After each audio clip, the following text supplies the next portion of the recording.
ಆಸರೆಯನ್ನು ಬಯಸಿ ಮಗಳ ಮನೆಗೆ ಬಂದ ಅಪ್ಪ. ಆದರೆ ಅಲ್ಲಿಗೆ ಬಂದ ನಂತರ ಅಲ್ಲಿನ ದೃಶ್ಯವನ್ನು ನೋಡಿ ಅವರು ದಂಗಾಗಿ ಹೋದರು. ಏಕೆಂದರೆ ಅಲ್ಲಿ ಸಂಬಂಧದ ಅಸಲಿ ಮುಖ ಸಂಜೆಯಾಗುವುದರಲ್ಲಿತ್ತು. ತನ್ನ ಮನೆಯ ಬಾಗಿಲನ್ನು ತೆಗೆದು ಮೀನಾ ಒಳಗಡೆ ಬಂದಳು. ಅವಳ ಕೈಯಲ್ಲಿ ತುಂಬಾ ಶಾಪಿಂಗ್ ಬ್ಯಾಗ್ಗಳು ಇದ್ದವು. ಅವಳ ಮುಖದಲ್ಲಿ ಎಂತಹ ಹೊಳಪಿತ್ತೆಂದರೆ ಅವಳು ಜಗತ್ತನ್ನೇ ಗೆದ್ದು ಬಂದವಳಂತೆ ಕಾಣುತ್ತಿದ್ದಳು. ಅವಳ ಗಂಡ ಅವಳನ್ನು ನೋಡಿ ಕೋಪ ಮಾಡಿಕೊಳ್ಳುತ್ತಾ ಹೇಳಿದನು, ಇದೆಲ್ಲ ಏನು ಮೀನಾ, ಇಂದು ಮತ್ತೆ ನೀನು ಶಾಪಿಂಗ್ ಮಾಡಲು ಹೋಗಿದ್ದೇನು? ಕೋಪಭರಿತ ಸ್ವರದಲ್ಲಿ ಹೇಳಿದನು. ಆಗ ಮೀನಾ ಅಂತೂ ಕೇವಲ ತನ್ನ ಖುಷಿಯಲ್ಲಿ ಮಗ್ನಳಾಗಿದ್ದಳು. ಅವಳು ಬ್ಯಾಗ್ಗಳನ್ನು ಟೇಬಲ್ ಮೇಲೆ ಇಟ್ಟಳು ಮತ್ತು ನಗುವಿನೊಂದಿಗೆ ಹೇಳಿದಳು, ಮನೋಜ್, ನೀನಂತೂ ಯೋಚಿಸಲು ಕೂಡ ಸಾಧ್ಯವಿಲ್ಲ.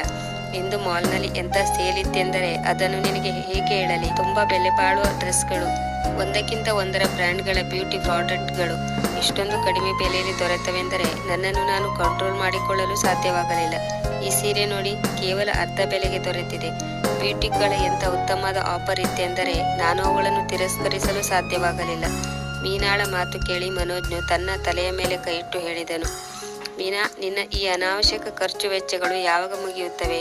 ನಾನು ನಿನಗೆ ಮೊದಲೇ ತಿಳಿಸಿದ್ದೆ, ಇಂತಹ ಬೇಡವಾದ ವಸ್ತುಗಳ ಮೇಲೆ ಹಣವನ್ನು ಖರ್ಚು ಮಾಡಬೇಡ. ಆದರೂ ನೀನು ಇದನ್ನೆಲ್ಲ ಎಲ್ಲಿ ಅರ್ಥ ಮಾಡಿಕೊಳ್ಳುತ್ತೀಯಾ? ಪ್ರತಿ ಬಾರಿ ನೀನು ಇದೇ ರೀತಿಯ ಕೆಲಸ ಮಾಡಿಕೊಂಡು ಬರುತ್ತೀಯ.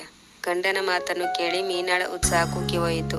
ಅವಳು ನಿಧಾನವಾಗಿ ಹೇಳಿದಳು, ಆದರೆ ಮನೋಜ್, ಪ್ರತಿ ಪಾರ್ಟಿಯಲ್ಲೂ ನನ್ನ ಗೆಳತಿಯರು ಎಂತಹ ಬೆಲೆ ಬಾಳುವ ಸೀರೆ ಆಭರಣಗಳನ್ನು ತೊಟ್ಟು ಬರುತ್ತಾರೆಂದರೆ ಎಲ್ಲರ ದೃಷ್ಟಿ ಅವರ ಮೇಲೆ ನೆಟ್ಟಿರುತ್ತದೆ.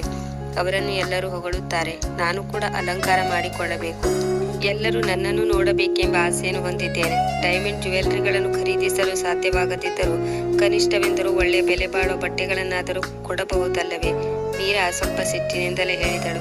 ಇದರಿಂದ ಮನೋಜ್ನ ಕೋಪ ಮಗಳು ಅಳಿಯ ಮನೆಗೆ ಬಂದ ಅಪ್ಪನನ್ನು ಹೇಗೆ ನಡೆಸಿಕೊಂಡರು ಎಂಬ ಮನೋಜ್ನ ಕಥೆಯನ್ನು ಕೇಳಿ ಓದಿ ಆನಂದಿಸಿ ನಿಮ್ಮ ನೆಚ್ಚಿನ ಕಾದಂಬರಿ ಯೂಟ್ಯೂಬ್ ವಾಹಿನಿಯಲ್ಲಿ.